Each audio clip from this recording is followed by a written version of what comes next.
Take me to your home. Dwell there on your throne. Take me to your home. For me forever to live. Take me to your home, where you dwell there on your throne. Take me to your home, for me forever to live there with you.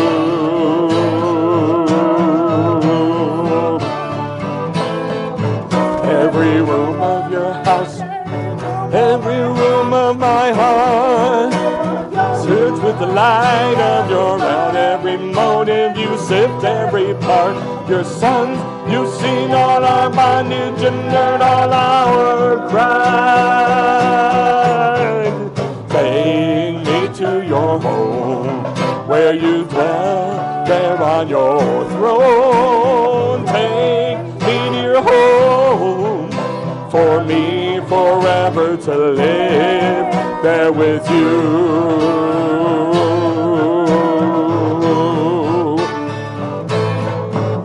How lovely the courts of the house, oh, a place by your altar each day. Who can come to your altar but those you have poured your love and your mercy upon? All those who can say, hey, Avdehu, Avdehu, B'lev Shalem, U'nefesh Chafetza, Ki kol levavot Doresh Adonai, V'kol yetzer ma kashavot Da'avdehu B'lev Shalem U'nefesh Chafetza Ki kol levavot Doresh Adonai V'kol yetzer ma kashavot. Take me to your home, where you dwell there on your throne. Take me to your home, for me forever to live. Take me to your home, where you dwell there on your throne. Take me to your home, for me forever to live there with you.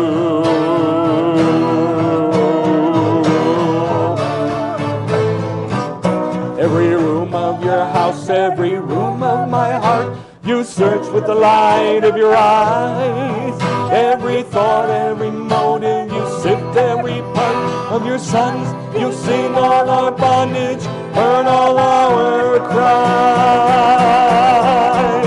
Take me to your home, where you dwell there on your throne. Take me to your home, for me forever to live. Take me to your home, where you dwell there on your throne. Take me to your home, for me forever to live there with you, there with you, with you.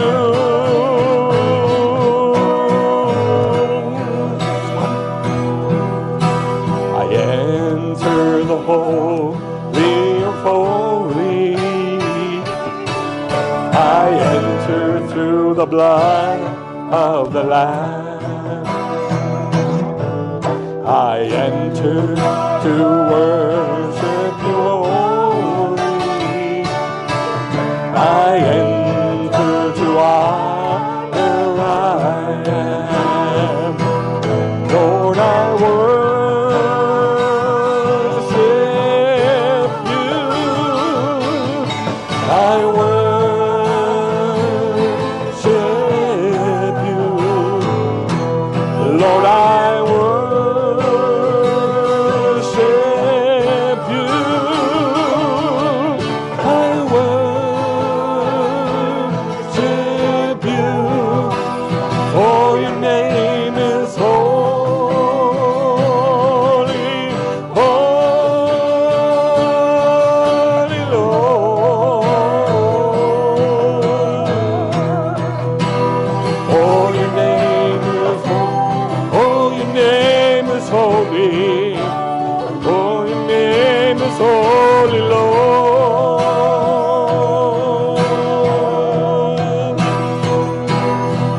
Let the weight of your glory cover us. Let the life of your river flow. Let the truth of your kingdom reign in us. Let the weight of your glory, let the weight of your glory fall. I enter the holy of I enter.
That your name is holy and you share a tiny, tiny little fraction of that holiness with us. I ask that you speak to us by and through your Torah, by your Holy Spirit, in the name of Yeshua. Amen. So the name of this Torah portion, the name of this teaching is why hang a curse on wood. This is very, very different from the teachings I usually do. It is, however, it should help you practice how to read the Torah in picture form instead of as laws, instead of just, surface reading, which is called Pashat, which is just the surface reading, but how to go deeper and look for the pictures in it, which is two different levels of Torah teaching, Remez and Darash. Remez means like combining or putting together, gluing together. And then Darash means like expounding or teaching. Or it could also mean parables. So it's not easy to get pictures out of this, but there's an amazing picture in this.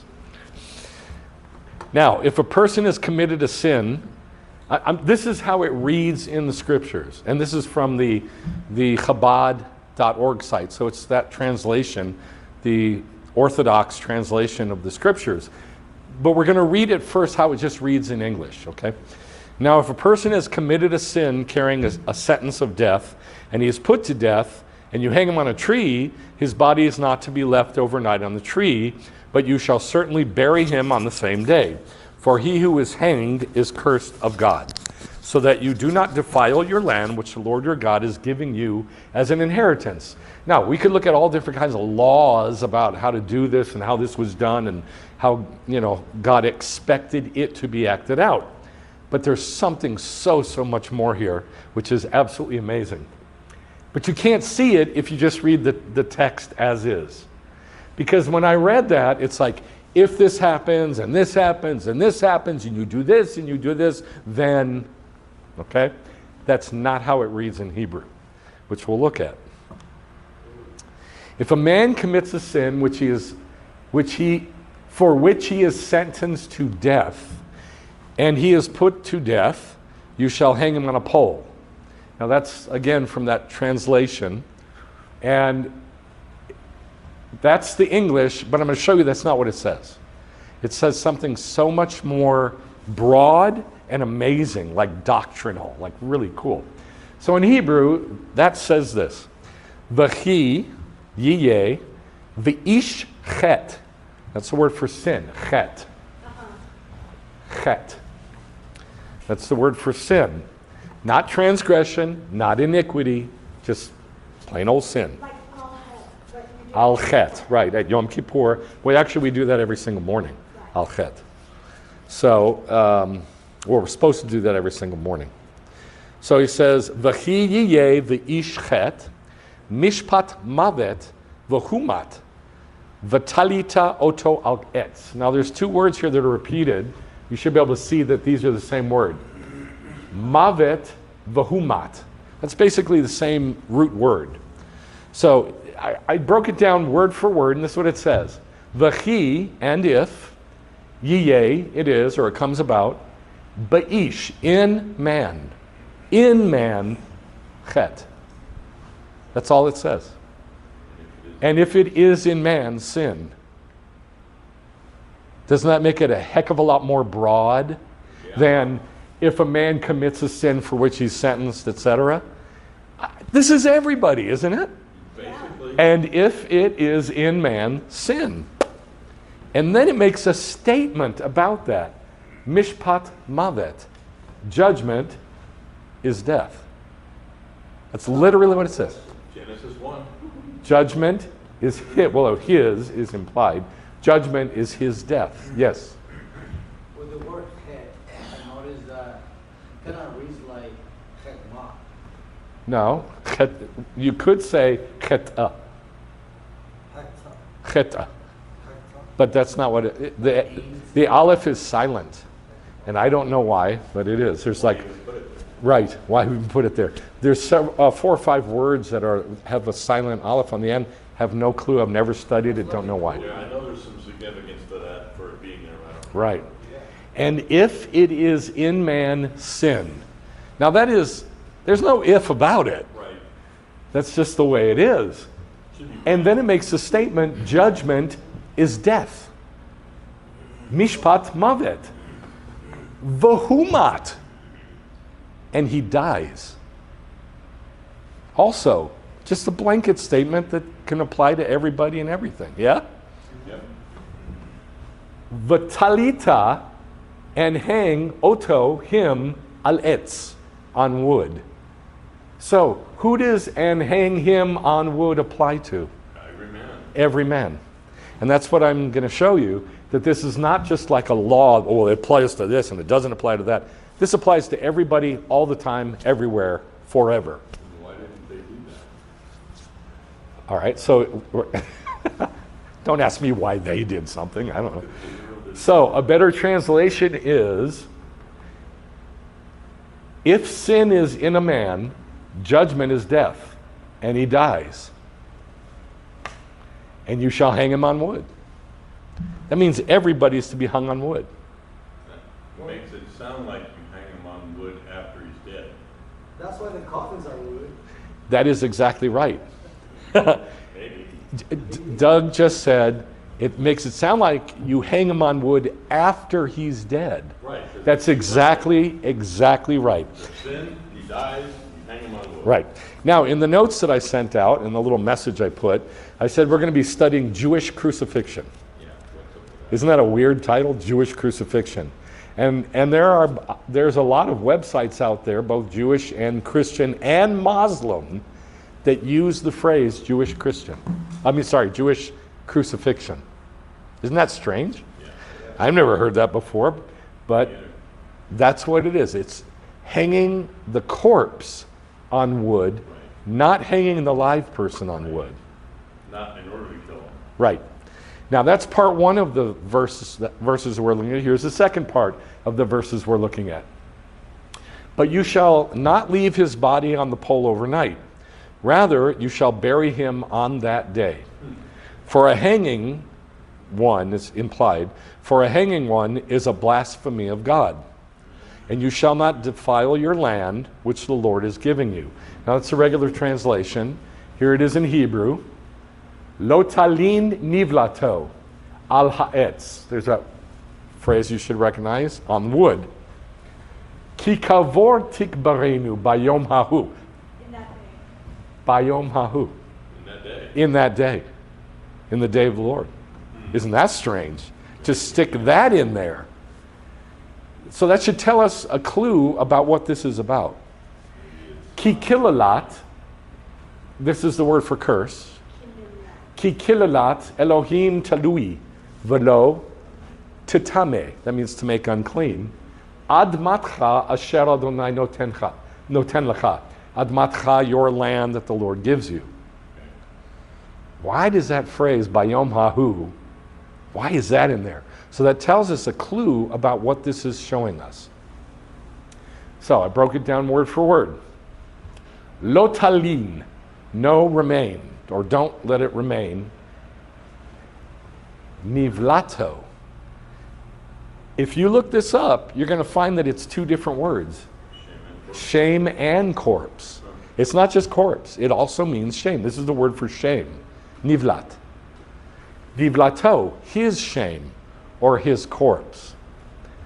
On the wood. Don't let the shame or the corpse remain on the wood. Now from that, the rabbi said, this is not about shame. This is not to shame the man. I mean, he sinned, and we're sticking up on the wood because he has been killed, but not to shame him. And we're going to talk about that.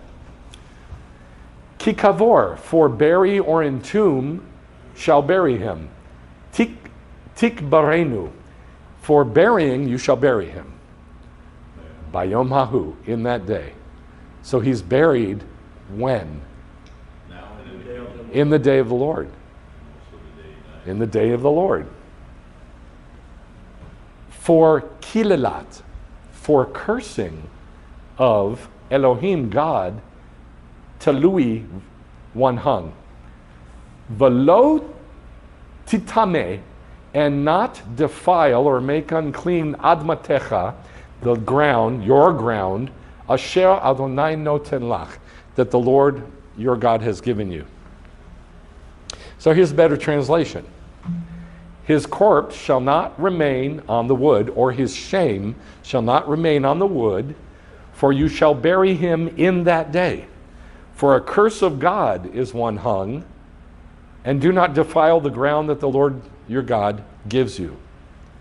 All right, so now it should be broad. First, it just narrowed it way down, and it said, this is what it's saying.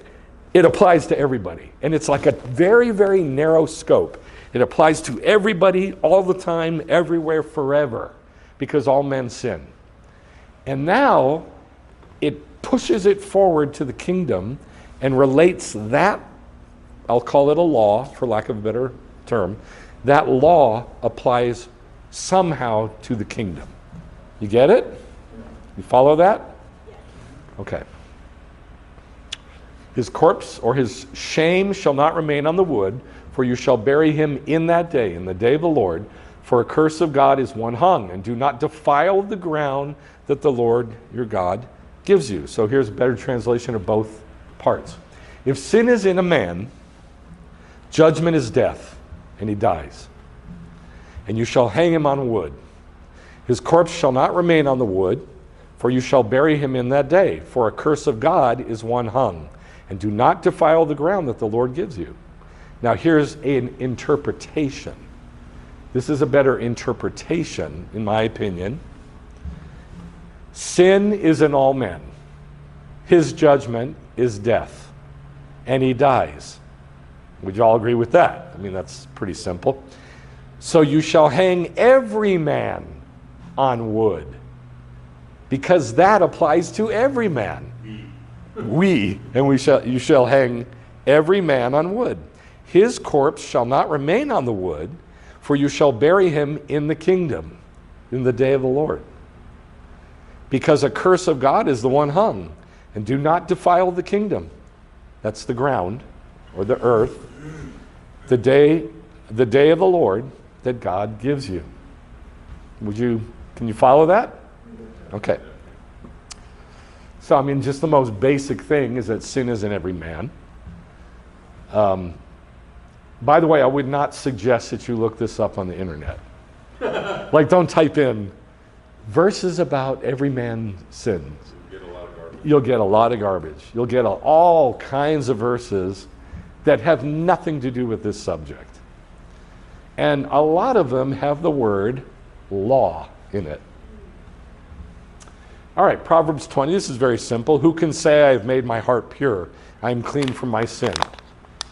And that's how it says it in Hebrew. It is a question.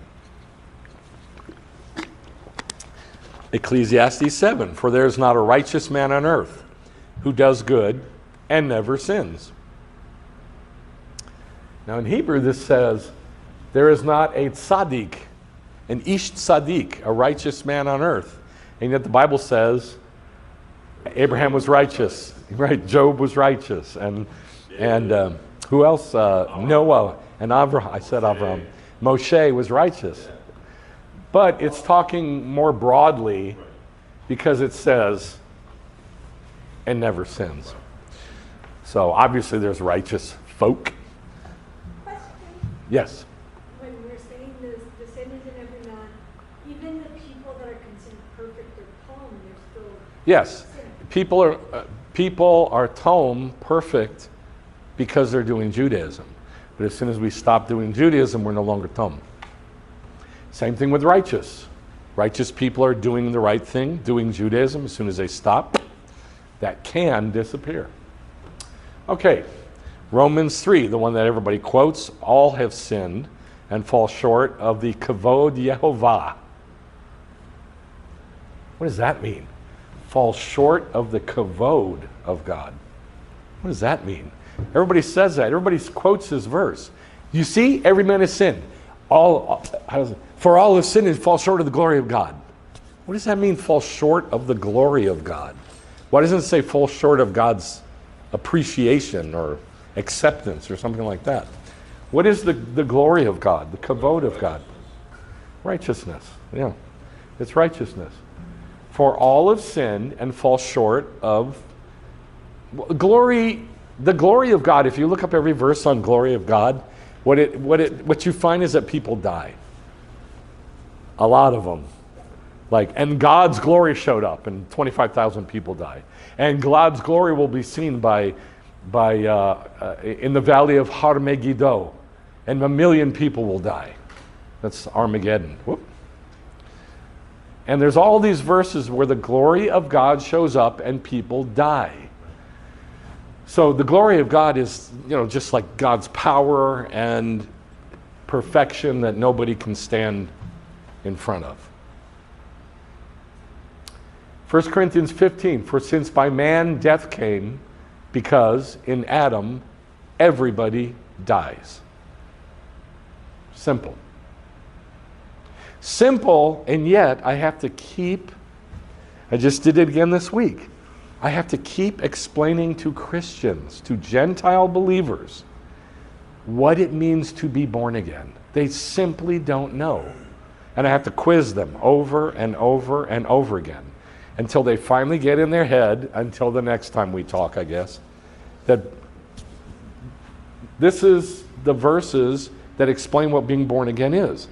That Adam killed everybody's spirit, and Yeshua, the second Adam, makes our spirit alive. It's that simple. Listen to me. It doesn't make people smart.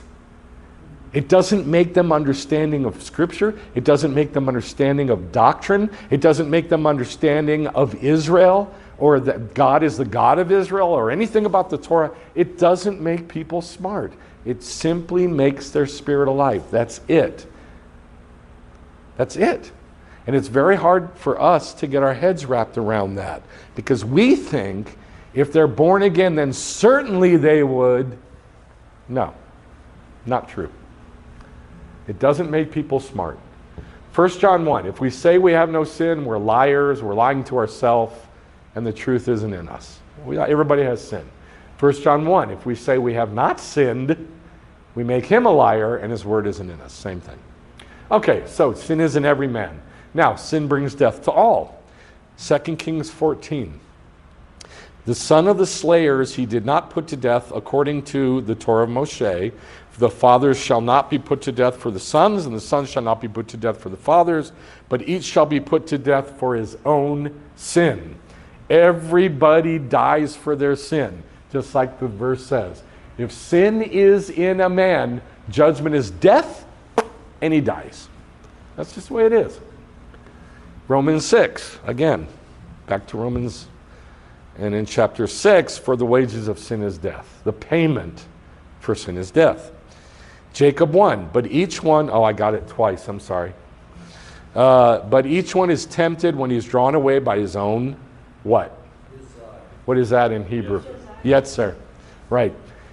Everybody's drawn away when they're tempted, when they're drawn away, we're drawn away by our Yetzer. Then when the Yetzer has given birth to a baby, and then the baby grows up, that's what it says. What's the baby? What's the baby's name? See, you weren't listening. We'll read it again. Each one is tempted when he's drawn away by his own Yetzer. Then, when the Yetzer has conceived, had a baby, it gives birth to a baby called sin, chet. Fully grown, it brings death. Fully grown, that baby, chet, brings death. That's pretty cool and simple. But if that's true, that means every human being has to be hung on wood. In theory, that's what it says. That's what it says. That's what it looks like to me. And that's what happened. Every human being who applies that hanging corpse on the wood was hung on wood. But they have to apply it to themselves. Every man is to be hung on wood. Acts 5. The God of our fathers raised up Yeshua, whom you murdered by hanging on a tree. I can't remember what the word for hanging is. I'm sorry. Let's see. Talita. Talit. It's different spelling from talit. Talit. So, or talat, that's hanging. All right? So, he's quoting that. He says, whom you murdered by talit al ha'etz. He's quoting that verse. And this is Stephen, by the way, in Acts chapter 5, who quoted that verse in Deuteronomy. Romans 3, whom God displayed publicly as an appeasement or atonement. Now, most Bibles use the word propitiation. Nobody knows what that means. Propitiation. It means an appeasement and an atonement. It's two different things. In his blood, through faith, to demonstrate his righteousness. So that was the corpse, the sin, the chet, the mat, the death, that has been hung on wood. 1 Peter 2, he himself bore our sins in his body on the etz, on the wood, that we might die to sin and live to righteousness. But nobody's righteous. Nobody's righteous. Right? We just read those verses. Nobody's righteous. And so, sinless. Say it again. And sinless. And sinless. So, Yeshua became chet. What else did he become?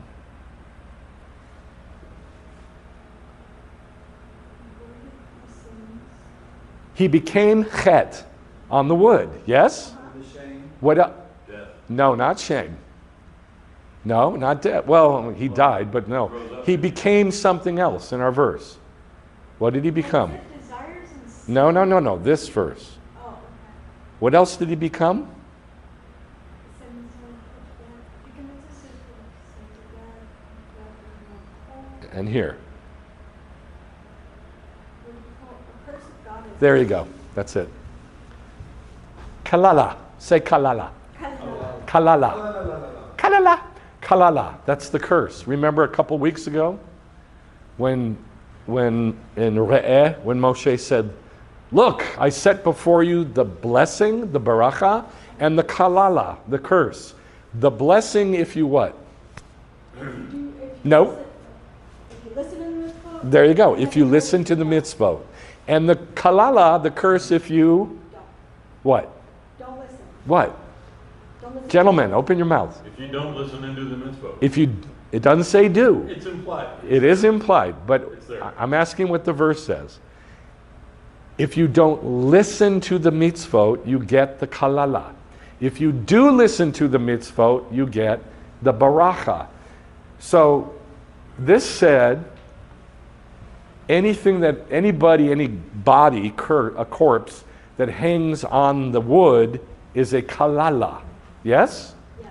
So that's what Yeshua became. He became sin, chet, and what else did he become? Curse. The kalala. The kalala. Okay? And that's what it says. One man represented all men on the wood, because everybody has to be hung on the wood. So one man represented all men hung on the wood. 2 Corinthians 5. He made him who knew no sin to be chet. He literally turned Yeshua into chet.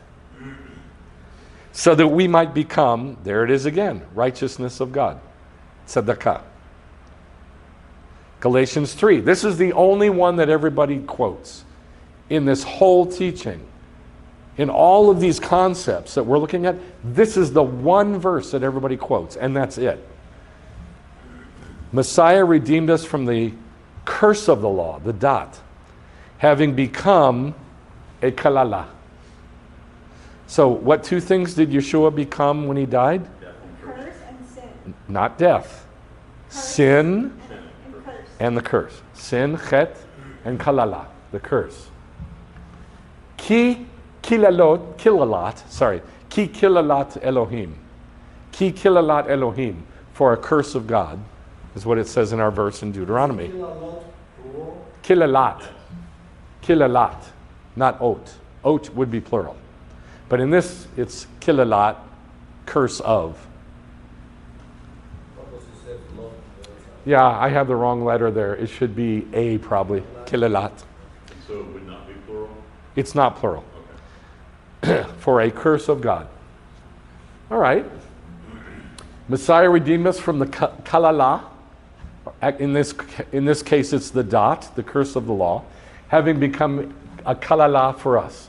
It is written, cursed is everybody who hangs on wood, that in Messiah the blessing of Abraham might come to Gentiles. But now you can see, it's not this simple, is it? Cursed is everyone who hangs on wood. It doesn't even say that, does it? Does it say cursed is everyone who hangs on wood in our verse? Not that way. It doesn't say it like that. It says, for... It says if you remain, there will be a curse. No, it says, for one hung, God, for cursing, a curse of God, one hung. That's it, one hung. For a curse of God is one hung. So the way they've kind of mushed that together is this. Cursed is everyone who hangs on wood. Now the reason I think it says this, everyone, is what everybody misses. Everybody must hang on wood. Everybody. Well, if you're dead from a sin, I mean, what if you're dead because you fell off a ladder? That doesn't make any difference. I'm going to show you how specific it is of who is hung on wood. There's only very, very few people that are hung on wood. Okay? It said if a guy sins and dies. Right. I'm going to show you how specific it is who's hung on wood. But the principle in the Hebrew is very, very, very broad. Everybody sins, everybody dies. Everybody's to be hung on wood. And so he became the representative of everybody. And so everybody must hang on wood. And so he hung on wood to represent everybody. Yeah, it's broad. That's true. It is very broad. Now, the word curse, what we translate as curse, is, here's just the noun, kalala, kelala, curse. from kalal, which means to be light or diminished or despised, cursed, accursed, to be smooth or polished, made light. Why? Because say you take a sword and it's all nasty and they just finished forging it. It's got no sharp edge. It's clunky. It's massive and clunky and like a butter knife. You can't slice with a butter knife. So what do? You shave it down. You polish it. You grind it. You guys ever seen that? What's that show we love about when they make the swords and knives? Forged in Fire? Forged in Fire. You ever seen that show? Forged in Fire, where they create knives and swords. It is a lot of work, and they take off a lot of material once they're finally polishing it. And so basically that's what this is. It's to lighten it. It's to... Light in weight as opposed to bright versus... Exactly. Light in weight rather than light in intensity, in look. So that's why it's to be smooth or polished, because you're taking stuff away, making it light. You're feathers. You're nothing. That's what we say now. He's as light as feathers. Here, I'll make it so you understand what I'm saying. Kamala's words. Did you hear me? Kamala's words, they're light as feathers. They're just light. So that's what this means. Now, in Deuteronomy 11, like I mentioned in Re'eh, it starts out, Re'eh, I'm placing before you the baracha and the kalala. The baracha, if you hear the mitzvot, and the kalala, if you do not hear the mitzvot. Now, before we look at how the Jews narrow this down to like how did they do it? How do they view it? What does this mean? We're going to look at what one Christian website, which I thought summed up very well what all the other Christian websites said, because they all said the same thing. And this is pretty common. Earl Callan, commenting on the law regarding Israel's practice of hanging a condemned person on a tree, what's wrong with that statement already? Hanging a condemned person? Right. It's not a person. It's what do you hang on the tree? Corpse. The corpse. And the whole rest of this is based on this wrong premise. So the way Christians view it is you hang a live person on the tree. But Jewish crucifixion, you don't. You hang a corpse on the tree. In other words, he dies twice. He dies twice. Everybody, because of sin, dies twice. Everybody dies twice. Yeshua represented everybody. So everybody hangs on that wood and is a curse because of sin, and the sin killed the person. So everybody dies twice. But not in the Christian view. In the Christian view, it's crucifixion. You take a live person, you string him up, and you hammer him to a tree. And that's how they're thinking of this. Hanging a condemned person on a tree makes the following observation. Hanging the body exhibited the person to public humiliation. Exactly the opposite. Exactly the opposite. In Judaism, we don't shame another person. We don't humiliate people. We don't shame anybody. That's Lashon Hara, right. We just don't do it. And all the guards and protections that are in the halakha, in the way to do Judaism, are there to protect the dignity of everybody. Even a sinner who has sinned in front of everybody. Because every one of us displays one little aspect at least of God. Right. Everybody displays the image of God in them. Humiliation. And he's going to talk about this a lot. The criminal was under the curse of God. The judgment that takes a person's life out of the covenant community as a perpetrator of the worst kind of sin and displays that judgment by the humiliation of hanging his body in public shows that that person is under God's curse. Now this comes from the Bible Knowledge Commentary, Volume 3, etc. That's what he's quoting. In the American West, now he's going to tell us the story about American folklore that proves his point, by God. In the American West, hunting parties combed the hills for a killer cat, that had been raiding the herds and flocks. The mountain lion was found and killed. The irate citizens of the community would often, so this happened a lot, would often hang the carcass on a pole in the center of town for a time in order to give the people an opportunity to vent their anger at the devil cat. And this is what we're supposed to do with the evil Jew who's put on the tree. Anyone who wished could spit on it, strike it with a stick, and punch it with their fists, and in a variety of other ways express their anger at the despicable creature that had caused them loss and sorrow. That is the same idea. That is the same idea behind the Jewish practice. That's a lie. That's just ignorant. It's a lie. The same idea behind the Jewish practice of hanging a criminal's body on a tree. A criminal's what? There it says body. That's right. Again, not corpse. First it says person. Well, that's the same thing. They're alive. No. In their view, in Christians' view, crucifixion or hanging somebody on a tree is for a live person. But it's not. It's only for dead people. The body could be dead. That's subject to interpretation. It was for this reason that Joshua hung the body of the king of Ai on a tree, and the bodies of the, not true, by the way, and the bodies of the 5 kings of the Southern Confederacy on 5 trees. Not true. There's no humiliation involved in those verses at all. He was interested in more than their execution. Exposing them to public shame and ridicule was the primary motive. This is disgusting, because in Judaism, we work very, very hard to do just the opposite, not to shame people, not to humiliate people, even bad people. So let's flip it. How does Judaism view this? So we're going to go first to the Mishnah, because that's where all the doctrine is. That's where what tells us how things were done. And then the Gemara explains what it means. How do they hang the corpse of one who was put to death by stoning? What's your best guess?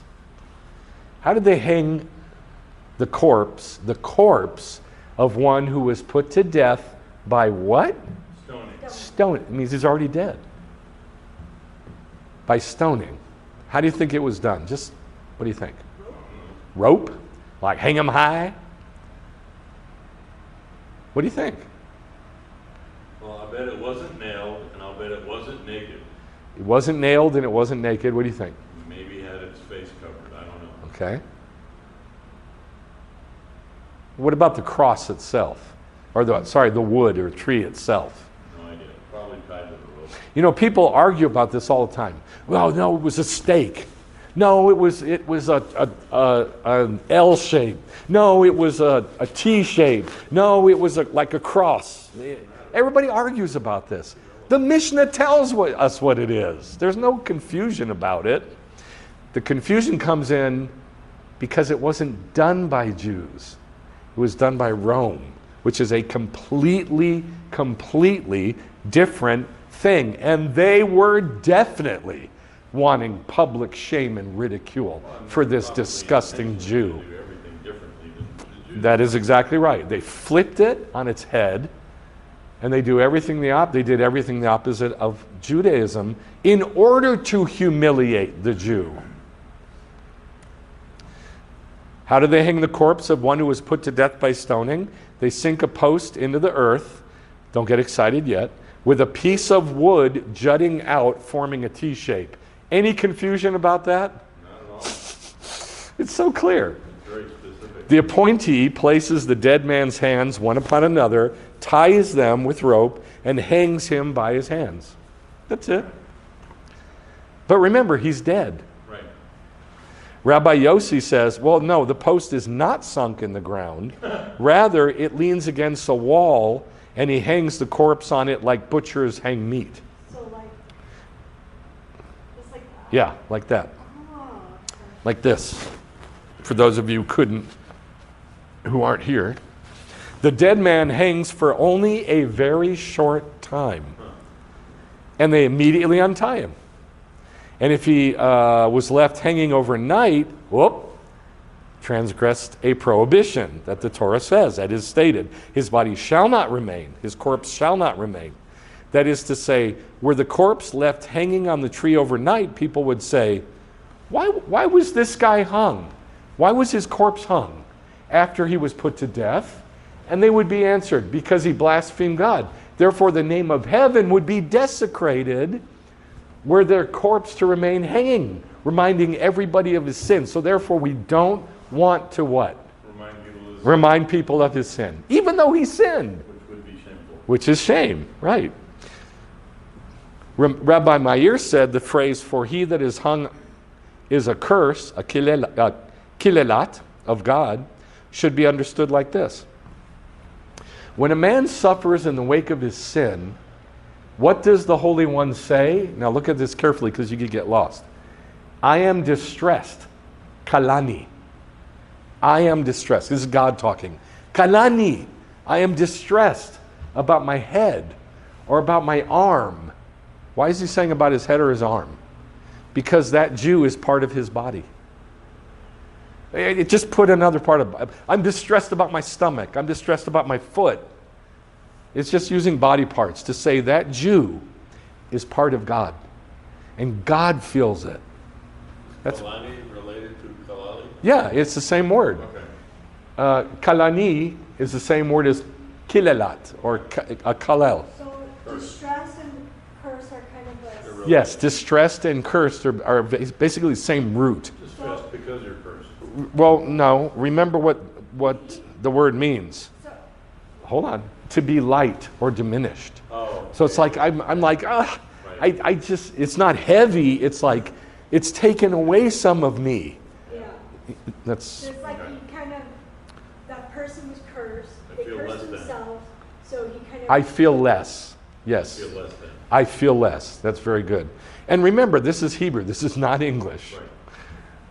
So he says the best way to understand this, when a man suffers in the wake of his sin, and it's talking about Jews, when a Jew suffers in the wake of his sin, what does God say? Oh, I'm kilani, I'm cursed, I'm lightened, I feel less than about my head or my arm or my foot or whatever, meaning I too suffer when the wicked are punished. The wicked being Jews. In this case. If so, God suffers over the blood of the wicked, even though they deserve the punishment. He suffers distress over the blood of the righteous even more. Okay, you understand what he's saying? Yeah. We never, never, never shame another person. I used to be the king of shaming people. I don't do it anymore. I work very hard not to do it because it's wrong. And the sages said an executed transgressor, now look at this, must be buried on the same day he's killed. And they said anyone who leaves his deceased relative overnight without burying it transgresses a prohibition. Now what he's saying is, you've broken the Torah by leaving this guy there. In other words, don't shame him. That's what he's saying. But if he left the deceased overnight for the sake of the deceased's honor a sinner? Yeah, like to bring the coffin, to provide for the burial clothes. You know, it's very involved, a Jewish burial. And if you want to honor that dead person, you got to wait a while. They say, he doesn't transgress. That you can do that. You understand? It takes time to get everything. Takes time to get the things ready for his honor, to honor this dead person, even though he died from sin. He died from his sin. And everybody knows he died from his sin. And how do we know? Here's how we know. The Mishnah says this: the corpses of all those who are stoned are hung after their death. That's who's hung on wood. Those who are stoned. And that's what everybody who's stoned is hung on wood. So all you have to do is know what the sins are that require stoning, right? Blasphemy, adultery, witchcraft. No, not stealing. No. Breaking No. Shabbat or no? Breaking Shabbat. Yeah.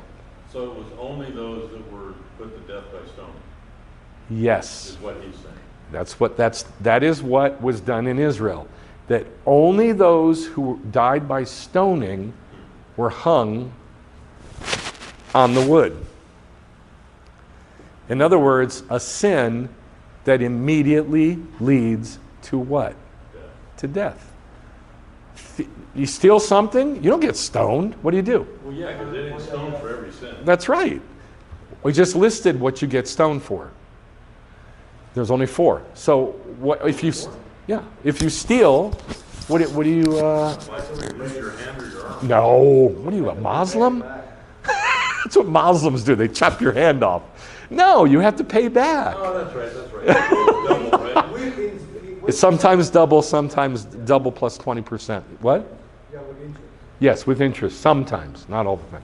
So, only the sins that lead to immediate death are the ones that are hung on the wood. Why? Because of what the verse says. What does it say? If a man commits sin, the judgment is death. There you go. So, what do? We use the sins that immediately lead to death. That's our picture, and that's what we're going to do. Does that make sense? Yes. Okay. All right. All those who are stoned are hung after their death. So he basically dies twice. This is a statement of Rabbi Elazar. And the rabbis say, only the corpse of the blasphemer who has cursed God and the corpse of the idol worshiper are hung. But the Gemara says his body shall not... Oh, by the way, I'm just taking tiny, tiny snippets here. There's pages and pages of arguments and details about this. So I'm just taking a tiny little bit. His body shall not remain all night upon the tree, for he that is hung is a kilelat of God, teaching that just as the blasphemer, who is liable to be punished by stoning, is hung after his death, so too all those who are liable to be punished by stoning are later hung. But those who are liable to be executed in other ways, they're not hung after their death. There's other ways to kill, like strangling. What else? Stoning. We already did stoning. What else? Beheading, and one other. What our American friends turned into burning at the stake. Burning, which is a wick that's thrown in the mouth and they burn from the inside. So those are the 4 kinds of capital punishment, we'll call it. But only those that are to die immediately are the picture of the one you stick up on the wood. Why? Because they died immediately from sin. And what was the purpose again for putting them up on the wood? I don't remember if you already talked about that. Like, Just so it wasn't for shame. It wasn't for shame. Why was it? Well, what do you think? To remind people that if you sin, you die? No, because a lot of people didn't even see it. Remember, they took them down really quick. Well, that's So it's very simple. He dies twice. And it's a picture of Yeshua. And that's really it. It's just that simple. There's nothing deeper to it. The deeper part comes in looking at the words of the Hebrew that tells us that this is something more. What are we missing in this equation? We looked at one other thing that was weird in the verse. In that day, right. What does that have to do with this? He's to be buried in that day? In the kingdom? That's what we're missing from the equation. That was a good question, by the way, Doug. Why what? Why do it? What's the purpose if it's not for humiliation? And the reason I'm glad you asked is because even me, who's a Jew, who has kind of been railing against Hellenism for 35, 38 years, even I thought hanging on the tree was a live person. It never occurred to me it's only a dead person. You never looked at it. Yeah, I never really looked at it. And we all believe this. You stick somebody up on wood, that means they're alive and they're suffering. It makes sense that it would not be alive because that's the way the Romans did it. And Right. And the Romans took everything in Judaism and flipped it on its head. Yes, ma'am. I was going to say, so Yeshua didn't have a Jewish crucifixion, he had a Roman crucifixion. Yes, Like Yeshua was not killed in any way according to Torah. There's hundreds and hundreds of details that he did not die in a Jewish way. Because he didn't sin. Because he didn't sin. Murder. He was murdered by Rome. And I will not expand on that a little bit. I wasn't going to, but you brought it up, not me. Listen. The war between Jacob and Esav was shown in the body of Yeshua. That Yeshua is Judaism incarnate, and Rome is Esav, the one who God hates. And so that warfare that's been going on for millennia kind of blew up in the body of Yeshua. So that's why he did not die a Jewish death. Okay, so now let's deal with this weird thing that's sticking out like a sore thumb. Why is he buried in that day, in the day of the Lord? It just makes no sense. Think about it. Can you even think of a reason why it would say bury him in that day? I don't want to give you any clues. Could it be about cleanliness? I can't hear you. Could it have something to do with cleanliness? Cleanliness? Yeah, like there's certain time periods to do certain things. Certain time periods to do certain things so you don't defile and make dirty. Because that's the time when death is going to finally be put to death. Because that's when death is going to finally be put to death. Be no more death? No. What do you think? Well, yes and no. Because the context is if a man sins and the judgment is death. No. The context is all men sin and the judgment is death and he will die. And he will die in Yeah, that day. in that- He will bury. Okay? So it means like, yeah, death will be buried on that day. That's what he said. Death will be but buried. Not forever though. Because remember the kingdom is 1,000 years and then we'll come back again. Right. Okay, you're basically There'll be a resurrection. you're basically saying the same thing, that that's when death will be buried, basically. Okay, well let's Yeah, I think see. it has to do with defilement. Let's find out, shall we? Deuteronomy 23. You did not think I was going to go here. You shall have a place outside the camp to go out there, and you shall have a spade or tent, peg, or stake. The word is yated in Hebrew, among your tools. And it shall be when you sit down, squat to go to the bathroom, you shall dig with it and cover up your excrement. Since the Lord your God walks in the midst of your camp to deliver you and defeat your enemies, your camp must be holy, and he must not see anything indecent among you. You are right, Becca. So God is amongst the Jews, and here's Yeshua. I'm not going to say it. I'm going to say it differently. And here's Yeshua, just like taking all the sin in the whole world and making it into one clump, and then burying it and getting rid of it. Why? Because God's walking there and amongst the Jews. Well, that's the whole world is going to be like that in the kingdom. So it has to be buried. God cannot see that sin. Make sense? Yes. There's something else here. This word yated, that's the Messiah. What? Anybody know about this? In Isaiah 22:22, it says, it's talking about Shebna the scribe, I believe. Or maybe it's the other guy. There's two guys. One's good and one's bad. And it says that in that day, I will take this guy, whatever his name is, I think it's Shebna, and I will put on his shoulders the authority of the king of David, the king of King David. And I will hang all the vessels of holiness on him. I will drive him like a yated, a tent peg, and I will hang all the issue and the vessels on him, and he will have the authority. So, I think it's 22:22, and it's Eliakim, son of Hilkiah. that's it. Eliakim, and then Shebna's the bad guy. It says in that day, I'll roll him up like a ball and throw him out. Yeah. What's his name? Eli what? Eliakim, son Eliakim. of Hilkiah. Eliakim, son of Hilkiah, Hilkiyahu. It says he's a yated in the day of the Lord, and God's going to hang all the authority on that dude. The keys of David's palace. The keys of David's palace, okay, on him. So the yated, the rabbis say, is a picture of the Messiah. So here it is again. He's the tool that covers up the poo-poo.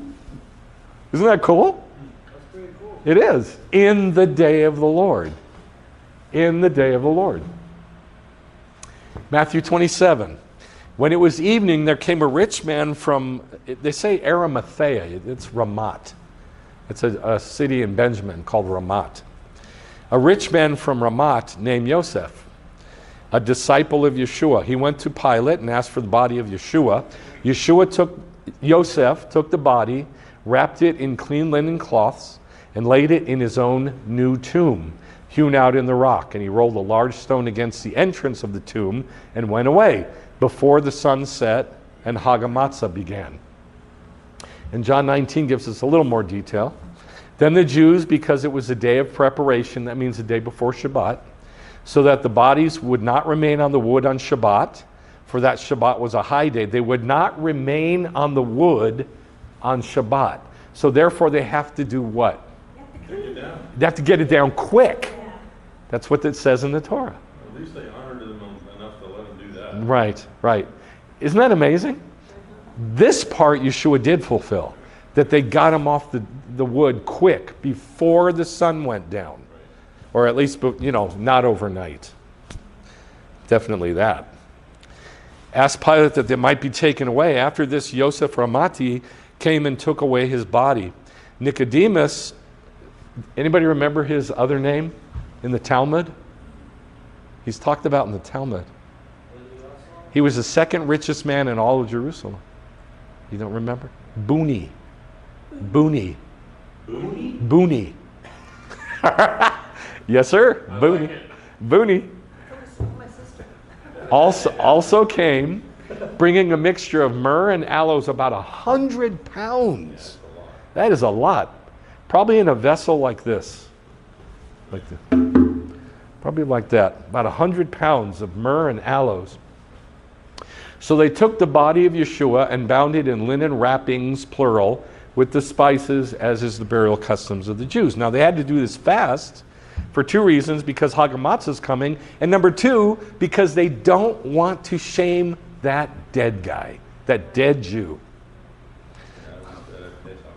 All right, so we saw last week, and we saw several weeks prior, that when all the verses where God says, I'm going to give you the land, he really doesn't mean a land, he means the day of the Lord.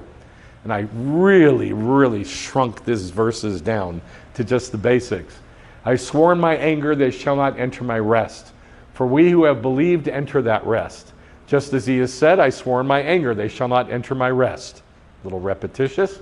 For he has said concerning the seventh day, and God rested on the seventh day from all his works. And again, in this passage, they shall not enter my rest. For if Joshua had given them rest, he would not have spoken in another day after that. So it's not a land, it's a day. Consequently, there remains a Shabbat rest for the people of God. So when it says, you shall bury him by Yom Hahu, in the day of the Lord, we can now see he's the vessel that turns over the dirt to cover up the uncleanness so God can be in the Shabbat with the Jewish people in the kingdom. Pretty cool, right? Yep. So, obviously, the Bible's got to say there's nothing unclean going to be in the kingdom, right? I only put 2, just because that's all that could fit on the page. But there's about 20. But this is my favorite, Isaiah 35. Behold, your God will come with vengeance. The recompense of God will come, but he will save you.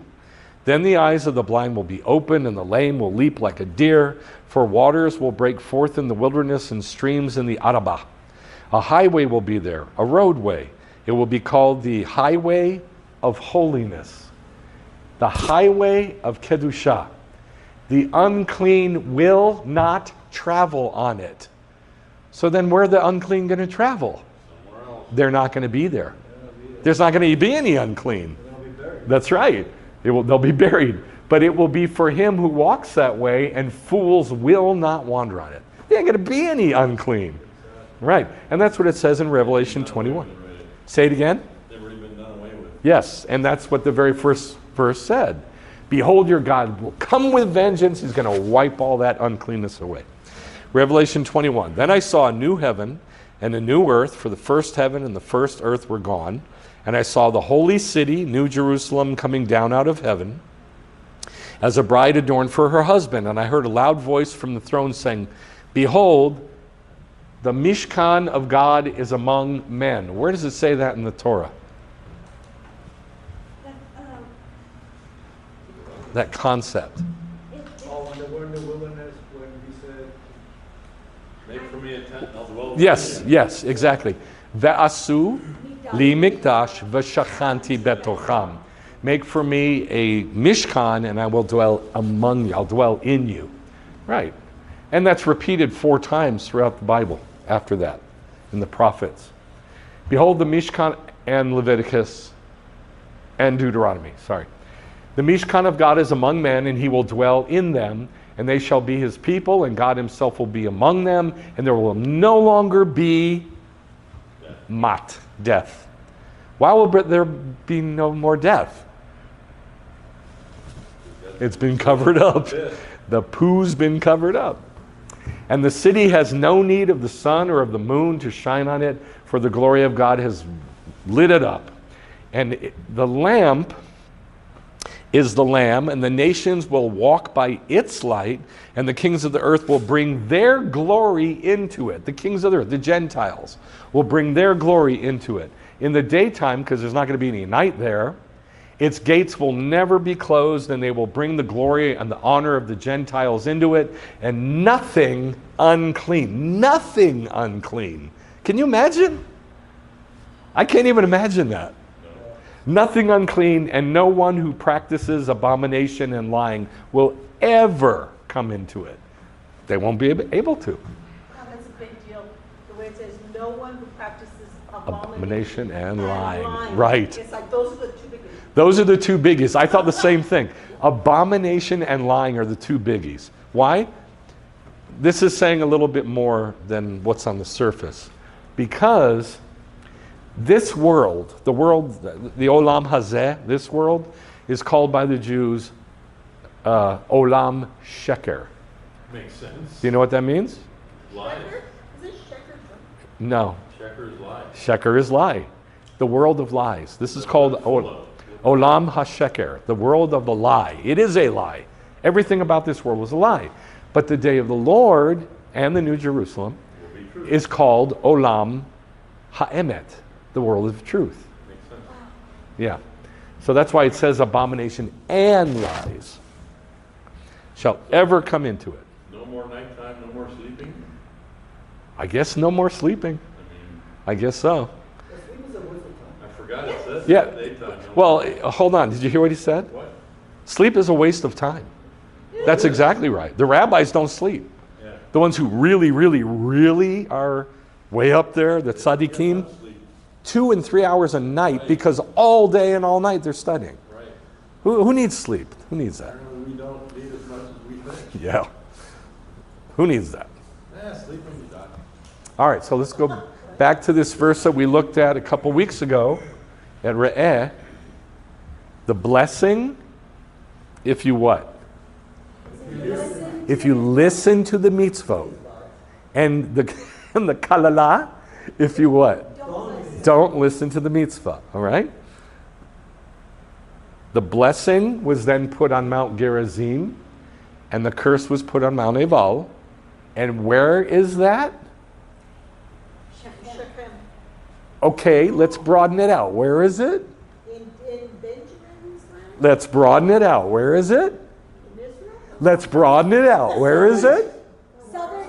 Kingdom. Thank you. In the kingdom, the Middle East. In the kingdom. In the kingdom. Default answer. Listen. The land is not the land. What's the land? The kingdom. Right. The day. Okay? So Mount Gerizim and Mount Ebal, we saw this a couple weeks ago, is really in the kingdom. Yes? Yeah. Okay. See, re'eh, I'm placing before you the baracha and the kalala. And Yeshua, well, let me back up. You sin, the judgment is death. And you die. And you are hung on wood. And you become a what? Curse. A kalala, a curse to God. Right? Yeshua became that. All of that, every human being on the planet is supposed to be hung on wood and be a curse. But instead, one dude, it happened to one guy, to take everybody's having to be stoned and then hung on wood. Oh, we should have been here for when we looked at what Jewish crucifixion is. It's amazing. It's just the opposite of what the Romans came up with. You only crucify corpses, not living humans. So here's what I say. Because the kalala was put on Yeshua, because he became the kalala, we can enter the kingdom. And all curses will be buried. All curses will be buried when? Because it says you shall bury his corpse, which is a kalala, in that day, in the day of the Lord. So in the day of the Lord, all curses is going to be buried.